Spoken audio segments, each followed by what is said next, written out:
Good morning all. बहुत दिनों बाद मिले ना, मस्त एंजॉय कर रहे होंगे आप। मुझे भी ऐसे लगता है कि मैं भी बहुत एंजॉय कर रहा हूँ। आप लोगों से बहुत दिनों में से मुलाकात नहीं हुई, पर आज एक नया वीडियो लेके आए। So I am doctor Sonal Panchbhai. I welcome you all to my Nexus homeopathy YouTube channel. So आज का टॉपिक है रस्ट टॉक्स। बरसात के दिन है और कोल्ड डैम्प वेदर में रस्ट टॉक्स याद ना आए तो और क्या याद आएगा, राइट?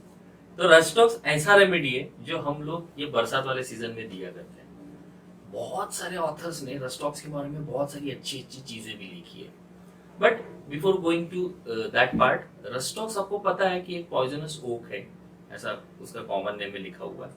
तो अब ये करता क्या है ना, जब वो प्लांट के पास आप जाते हो ना, यूजुअली जब वो हर्ब्स ढूंढने के लिए बहुत सारे लोग जाते हैं, वो प्लांट जब स्किन के साथ जब रिएक्शन होता है ना उसका, तो इरिटेशन होगा, इचिंग होगा।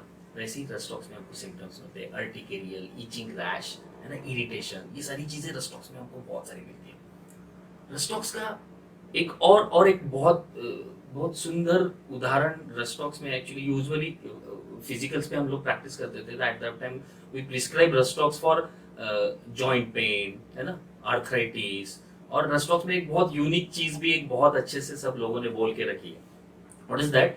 कि फर्स्ट मूवमेंट जब करते हो तब दर्द होता है, धीरे से जब उठने की कोशिश करते हो तब उठता है, और फिर एक बार चलना शुरू कर दिया तो रस्टॉक्स तो एकदम बेस्ट, अच्छा हो जाता है, उसको दर्द भी नहीं होता है। पर रेस्ट करने जब जाएगा तब दर्द होगा।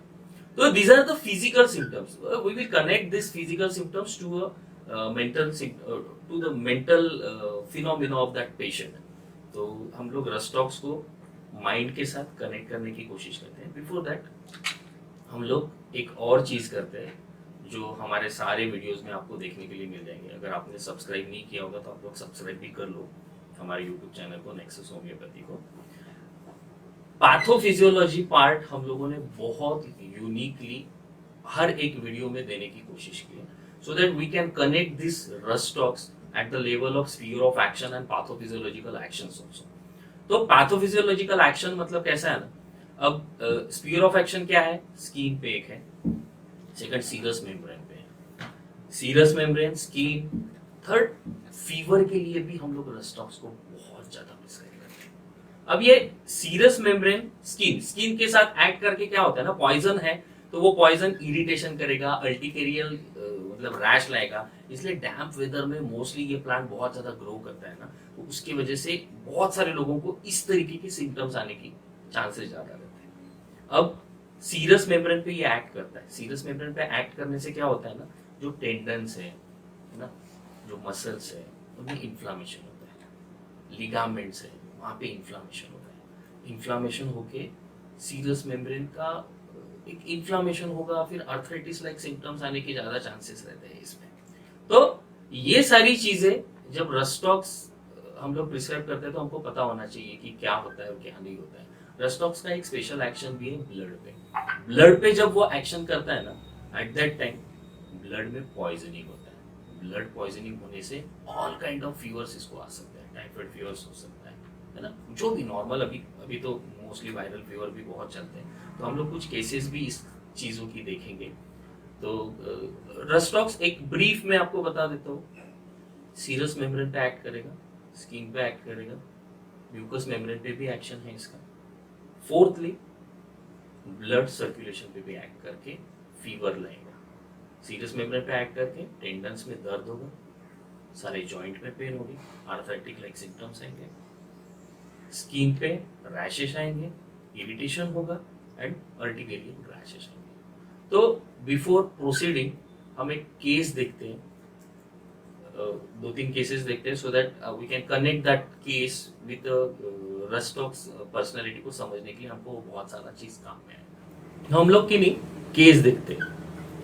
अब केसेस ऐसी थी, एक कोविड में बहुत प्रीवालिंग फीवर चल रहा था, एंड विद दैट एक केस और ऐसी भी थी कि जिसमें थोड़ा सा अब कैसा बोल सकते हैं ना उसको, एक साइकोसिस था। बहुत सारे लोग पोस्ट कोविड साइकोसिस में भी गए थे। तो हम लोग पहले एक सिंपल फीवर वाली केस देखते हैं। अब ये बंदे का एक्चुअली कहीं दूर से मुझे एक फ़ोन आया था एक डॉक्टर का।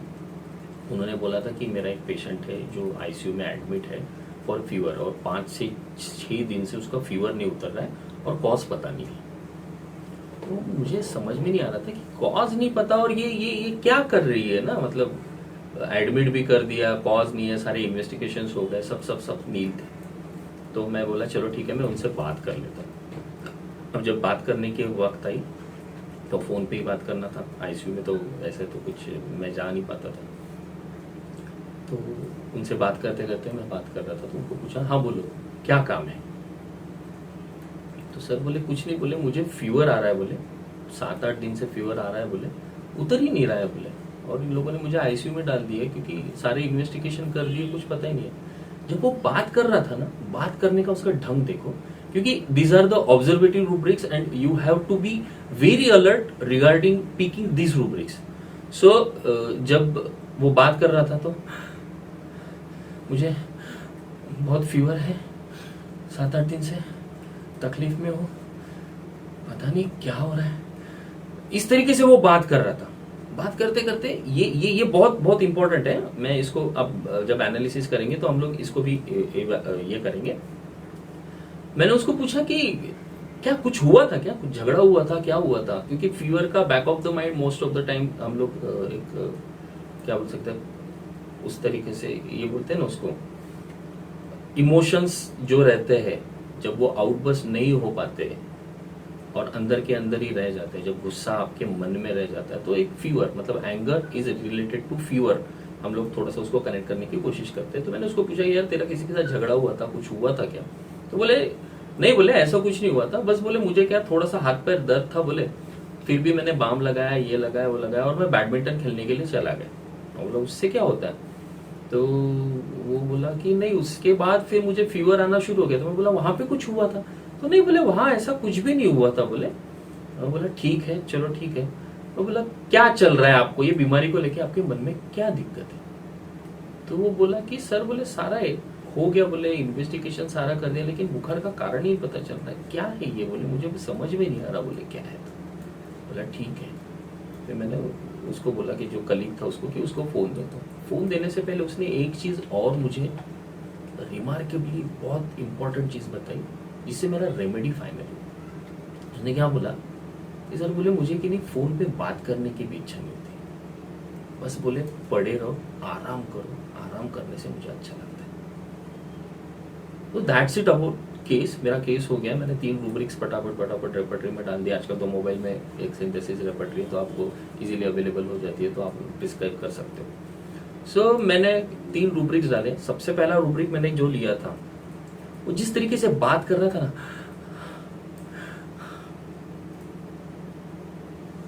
बात करते करते मतलब एक अलग टाइप का साउंड आ रहा था, मतलब कन्हारने जिसको बोलते हैं ना, फीवर में बहुत सारे लोग कहते हैं। तो मैंने सीधा रूब्रिक लिया था, morning, heat, during. This was the my first rubric. After that मैंने वो जो बहुत सारी चीजें बता रहा था कि ये हुआ, मेरा ये इन्वेस्टिगेशन हुआ, वो हुआ, पता नहीं क्या हो रहा है, क्या नहीं हो रहा, इसके लिए मैंने एक सिंपल रूब्रिक लिया, एंजाइटी, डार्क इन। और third rubric was rest, desire, क्योंकि मुझे आराम ही करना है और आराम करने से मुझे, तो रेमेडी मैंने प्रिस्क्राइब की रस्टॉक्स। हम लोग ये मॉर्निंग, हीट, ड्यूरिंग थोड़ा सा समझ लेते हैं। What is morning? मॉर्निंग मतलब फीवर में मोस्टली बहुत सारे लोग कनारते हैं, तो सारे ही लोग कनारते हैं ऐसा जरूरी नहीं है, जो कनारते हैं वो लेना चाहिए, क्योंकि वो ऑब्जर्वेशन है, it has to be taken out, क्योंकि it's an outward reflected picture of internal essence of disease. मतलब वो जो पर्सन रहता है ना, वो पर्सन का एक आउटवर्ड रिफ्लेक्टेड वाइटल फोर्स का वो लैंग्वेज है, it has to be pick it out. So morning कन्हारना, हीट मतलब फीवर, ड्यूरिंग बुखार के वक्त मौन करना, ये मॉर्निंग, हीट, ड्यूरिंग। आप बहुत ज्यादा आपके काम में आने वाला है ये रूब्रिक, सो टेक इट। हम लोग ये पर्सनालिटी को समझने की कोशिश करेंगे, रस्टॉक्स को बाद में। एक सेकंड केस भी था, तो वो भी हम लोग डिस्कस कर लेते हैं। सेकंड केस ऐसा था कि वो कोविड के वक्त मेरे पास आया था। कोविड के वक्त आया था, थोड़ा सा डरा हुआ था, थोड़ा सा रैपिड था, रेस्टलेस था। रस्टॉक्स में ये बहुत अच्छी चीज है, restlessness is very remarkable symptoms of rhus tox. तो ये रस्टॉक्स इतना रेस्टलेस क्यों होता है ये हम लोग बाद में समझेंगे। पहले ये केस देख लेते हैं, सेकंड केस। ये सेकंड केस ऐसा था कि वो बंदा मेरे पास आया, थोड़ा सा रेस्टलेस था, डरा हुआ था, और इतनी सी बात थी लेकिन इतना बड़ा करके बता रहा था। तो मतलब उसका कहने का मतलब ये था कि डॉक्टर साहब बोले मुझे हार्ट अटैक तो नहीं आ जाएगा, डॉक्टर साहब पता नहीं, बोले मुझे कैसा तो भी होने लगा है, बोले मैं क्या करूं क्या नहीं, कुछ समझ में नहीं आता, बोले मैं मर तो नहीं जाऊंगा। मैं बोला ऐसा क्या हुआ कि आपको इतना ज्यादा टेंशन आना शुरू हुआ। तो उसके रिलेटिव ने मुझे बताया, सर बोले इसको की नहीं, बोले इसका बिजनेस था, बोले और अभी कोविड के चक्कर में इसका बिजनेस पूरा ठप हो गया, बोले ठप क्या बंद ही पड़ गया है, बोले। मैं बोला तेरे को क्या टेंशन हो गया, बोला इसका। लेकिन जब वो सिम्टम्स बता रहा था ना, तो जब वो रिलेटिव उसके सिम्टम्स बता रहा था, एट दैट टाइम के लिए वो पेशेंट के लिए कुछ कुछ अपनी ही मुंह में ही कुछ ना कुछ पुट पुट पुट पुट कर रहा था, मतलब इस तरीके से कुछ तो भी एक्शंस वो कर रहा था, मेरा ध्यान था उसके तरफ। तो मैं बोला यार तेरे को ऐसा क्या हुआ कि ठीक है ना यार, कोविड में सारी तो लोगों का बिजनेस बंद हो गया था, फिर तेरे को क्या टेंशन आ गया। सर बोले अगर क्या है ना, बोले सर बिजनेस नहीं चलेगा, मेरे फैमिली को कैसे देखूंगा, मेरे बच्चे भूखे मर जाएंगे, और यही गिल्ट मुझे कंटिन्यूसली खा रहा है। अच्छा, मैं बोला ठीक है। तो मैंने रेपर्टरी चार्ट में कुछ रूब्रिक्स डाले। सबसे पहला रूब्रिक लिया था, जब वो बात कर रहा था ना मेरे रिलेटिव के साथ, वो कुछ तो भी मन ही मन में पुटपुटा रहा था। उसका पुटपुटाना जो था ना, उसको मटरिंग बोलते हैं। तो मैंने सबसे पहला रूब्रिक लिया था डिलेरियम मटरिंग, मतलब ऐसी कंडीशन में भी मन ही मन में पुटपुटाना, जिसकी एक्शंस आपको चेहरे पे भी दिखती है। तो दिमाग में कुछ ना कुछ चलते रहता है इंसानों के, तो इस तरीके की चीजें इनवॉलेंट्रीली होती है। दिस इज ऑल्सो क्या बोल सकते हैं, वाइटल फोर्स का लैंग्वेज है ये। सेकंड उसने क्या बोला था कि डॉक्टर साहब मैं मर जाऊंगा, तो मैंने सीधा रूब्रिक लिया था delusion one has about to die. और थर्ड रूब्रिक मैंने लिया था एंजाइटी हाइपोकॉन्ड्रिकल, सर मुझे हार्ट अटैक तो नहीं आ जाएगा, क्या होगा मुझे, कैसा हो गया। मतलब छोटी सी चीजों को इतनी बड़ा चढ़ा के बता रहा था।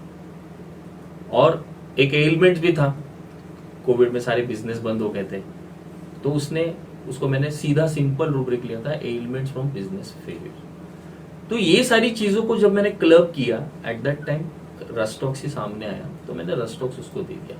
रस्टॉक्स कंफर्म करने के पीछे का रीजन ये था, उसको अपने बच्चों की चिंता थी, अपने फैमिली की चिंता थी। रस्टॉक्स ऐसी रेमेडी है जो सेल्फलेसली अपने बच्चों के लिए, अपने फैमिली के लिए कुछ ना कुछ करते रहता है, करते ही रहता है, करते ही रहता है। उसका काम करना ही उसकी जिंदगी है।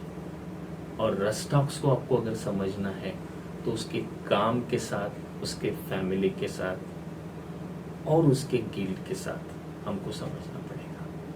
हम लोग रस्टॉक्स को थोड़ा सा समझने की कोशिश करते हैं। मैं जब रस्टॉक्स पढ़ रहा था, बहुत सारे ऑथर से, केंट से पढ़ रहा था, कबीर आलम से पढ़ रहा था, सारे लोगों ने एक बहुत कॉमनली लिखा हुआ है, इसका दर्द। रस्टॉक्स को जॉइंट पेन ही क्यों होता है, व्हाट इज जॉइंट, मैं समझने की कोशिश कर रहा था। रस्टॉक्स का जॉइंट पेन क्या है, रस्टॉक्स का स्किन इरिटेशन क्या है, रस्टॉक्स को इतना फीवर क्यों आता है, रस्टॉक्स इतना रेस्टलेस क्यों है, बहुत समझने की कोशिश किया।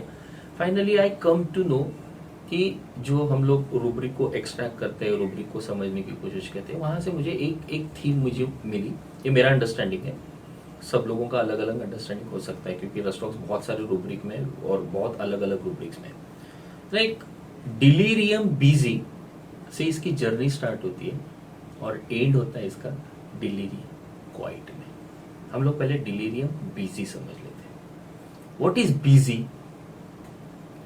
बिजी मतलब ऐसा एक्शन और ऐसी चीज जिसमें हम कंटिन्यूअसली इन्वॉल्व होते हैं। इस तरीके से, अब इसको डिलीरियम के साथ जोड़ दिया, इस तरीके से इन्वॉल्व हो जाते हैं हम, हमारा सूद सारी चीज खो जाते हैं और हम लोग कंटिन्यूअसली काम करते हैं। फिर मैंने सोचा रस्टॉक्स इतना काम क्यों करता है।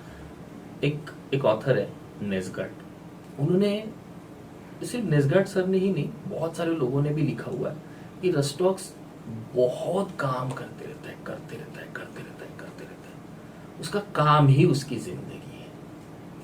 अब इतना काम, मतलब आपको रस्टॉक्स हरी हेस्टी में मिलेगा, ठीक है, इरिटेबल मिलेगा, रेस्टलेस मिलेगा, बहुत फास्टली काम करते हुए दिखेगा।